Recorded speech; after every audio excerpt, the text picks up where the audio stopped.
पाठीत खिळा घुसलेल्या चिमुरड्याचा डॉक्टरांनी वाचवला जीव। जालना जिल्ह्यातील मंगळूर येथील चिमुकला इम्रान सय्यद याच्या पाठीत खेळताना मोठा खिळा घुसला। संजीवनी मल्टी स्पेशालिटी हॉस्पिटलमधील डॉक्टरांनी शर्थीचे प्रयत्न करून एका शस्त्रक्रियेनंतर त्याचा जीव वाचविलाय।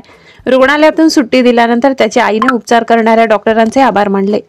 मंगळूर येथील चिमुकला इम्रान सय्यद याच्या पाठीत मोठा खिळा घुसला होता। त्यानंतर त्याला तातडीने जालना येथील संजीवनी मल्टी स्पेशालिटी रुग्णालयात दाखल करण्यात आले। हा खिळा आरपार घुसल्याने किडनी जवळील धमन्यांपर्यंत पोहोचला होता, त्यामुळे त्याच्या जीवितास मोठा धोका निर्माण झाला होता। मात्र डॉक्टरांनी तात्काळ जोखीम पत्करत संजीवनी मल्टी स्पेशालिटी रुग्णालयात त्याच्यावर शस्त्रक्रिया केली आणि चिमुकल्याचे प्राण वाचविले। आज त्याला सुट्टी झाल्यानंतर त्याच्या आईने रुग्णालय संचालक doctor Baliram Bagal, doctor Shivdas Mirkad, doctor Kailas Rajguru यांच्यासह उपचार करणाऱ्या सर्व डॉक्टरांचे आभार मानले।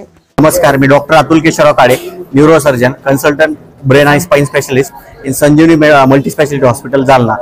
तर सर्वप्रथम मला सांगू इच्छितो की हा एक भीम पराक्रम होता, कारण की तो चिमुकला 8 वर्षाचा ज्यावेळेस कॅज्युअल्टी मध्ये आला आणि आम्ही ज्यावेळेस एक्सरे आणि सिटी स्कॅन बघितला तर तो जो मोठा खिळा होता, तो खिळा म्हणण्यापेक्षा एक मोठा रॉड होता, तो पाठीमधून आतमध्ये पोटामध्ये गेलेला आम्हाला दिसला। आणि ते चित्र पाहून आम्ही थोड्या वेळासाठी सर्व डॉक्टर एक स्थगित आम्हाला एक कोडं पडलं की आता हे काढायचं कसं। तर आदरणीय डॉक्टर बागल सर यांच्या नेतृत्वाखाली आम्ही एक टीम फॉर्म केली आणि थोडाही वेळ न दवडता मी असतील, doctor Agarwal sir neurosurgeon, doctor Avinash Surose sir general surgeon आणि डॉक्टर देशमुख सर ॲनास्थेटिस्ट, ज्यांचा की रोल हा खूप महत्त्वाचा होता, कारण की त्याच्या पाठीमध्ये रॉड घुसला होता आणि ॲनास्थेशिया कसा द्यायचा, भूल कशी द्यायची, या क्षणापासून आम्ही सर्व विचार करून थोडाही वेळ न दवडता त्याला ओटी मध्ये घेऊन तो जो खिळा होता, जो की स्पायनल कॉर्ड म्हणजे मज्जातंतू, म्हणजे आपल्या शरीरामधून सगळ्या नसा ज्या निघतात, म्हणजे थोडं जरी इकडे तिकडे जर गेला असतं तर त्याचे दोन्ही पाय हे निकामी झाले असते।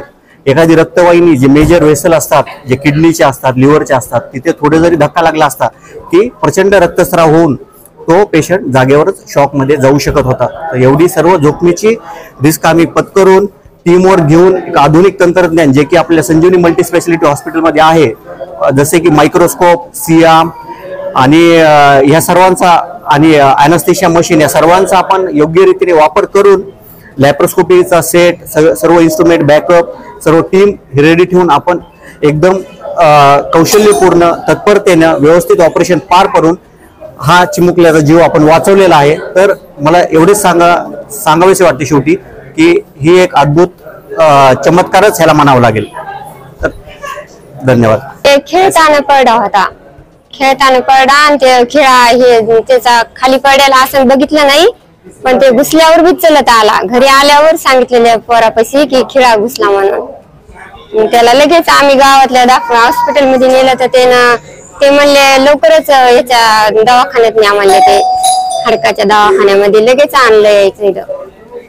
इथं आणलं की मग हे डॉक्टरला त्याला सांगितलं, बघितलं, दाखवलं त्याला। कोणत्या हॉस्पिटलमध्ये आले होते? हे हॉस्पिटलमध्ये, संजीवनी हॉस्पिटलमध्ये संजीवनी। मग हे डॉक्टरला त्याला सांगितलं, मग ते म्हणले सगळ्याला हे केलं त्याने, मग त्याने सगळं लेकराचं चांगलं झालं माझे। मग त्याच्यासाठी कुठून आलाय? आम्ही मंगरूळ आहे। तुमचं नाव? आमचं नाव सायरा नजीर सय्यद। बाळाचं नाव? इम्रान सय्यद। काय म्हणणार डॉक्टर साहेबांनी त्याला सुखरूप बाहेर काढलं? हा, त्यानं देव चांगलं केलं ना त्यानं आपल्या लेकराला। आधी म्हणले होते खतरा, पण चांगलं झालं, त्याचा देव म्हणून आले ते। आपण जो मुलगा बघतोय तो सय्यद इम्रान आपल्याकडे 5 दिवसापूर्वी एक संध्याकाळी कॅज्युअल्टीला आला, एक 11च्या आसपास जेव्हा आला होता तर त्याला सायकलच्या चाकासारखं एक आणि खिळा पूर्ण आरपार घुसलेला होता। ज्या वेळेला आमच्या न्यूरोसर्जन डॉक्टर अतुल काळे सरांनी बघितलं आणि त्यावेळेला लक्षात आलं की तो खिळा फक्त मणक्यात किंवा याच्यात घुसलेला नसून तो आरपार पोटामध्ये गेलेला आहे आणि किडनी पर्यंत गेलेला आहे आणि किडनीच्या रक्तवाहिन्या जवळ तो जाऊन थांबलेला आहे। त्याच्यामुळे नुसता हा खिळा काढणं शक्य नव्हतं, तर तो पूर्ण मणक्यामध्ये पूर्ण फसलेला होता। म्हणजे मणक्याच्या नसाच्या पासून तो पुढे जात मोठ्या आतड्याच्या साईडने जात तो पूर्ण गेला होता. मग त्यामुळे हा खिळा काढणं एकदम जिकरीचं होतं. म्हणजे टीमचं असं ठरलं होतं की बाबा आपण इथे करावं किंवा मग संभाजीनगरला पाठवावं, अशा याच्यामध्ये कन्फ्युजन मध्ये होतं. परंतु माझे मित्र डॉक्टर आकाश गोलांडे त्यांच्या सासऱ्यांकडेच हे गडी म्हणून काम करतायत. त्यांचाही फोन आला की सर ही रिस्क कुठे पण आहे, जगामध्ये कुठे पण, आणि नातेवाईकांनी तो विश्वास दाखवला. त्यामुळे doctor Atul Kale neurosurgeon, doctor Tushar Agrawal neurosurgeon, doctor Avinash Surose general surgeon, या सगळ्या टीममुळे रात्रीच ते सर्जरी 1 तासाच्या आत चालू केली आणि हे सर्जरी पूर्ण त्याचं एक्सप्लोरेशन करून प्रत्येक अवयवाला वाचवत ही मोठी शस्त्रक्रिया पार केली आणि तो आज आपल्याला मुलगा सुखरूप आपल्याला दिसत आहे. खरंच देवतारी त्याला कोण मारी, याच पद्धतीनं त्याचं जीवन जगलेलं आहे. आणि मला निश्चितच असं सांगावं असं वाटतं की जे टीमने एक टीमवर्क करून याला वाचवण्यासाठी प्रयत्न केला आणि नातेवाईकांनी जो विश्वास दाखवला त्याचाच हा रिझल्ट आहे असं मला वाटतं. धन्यवाद.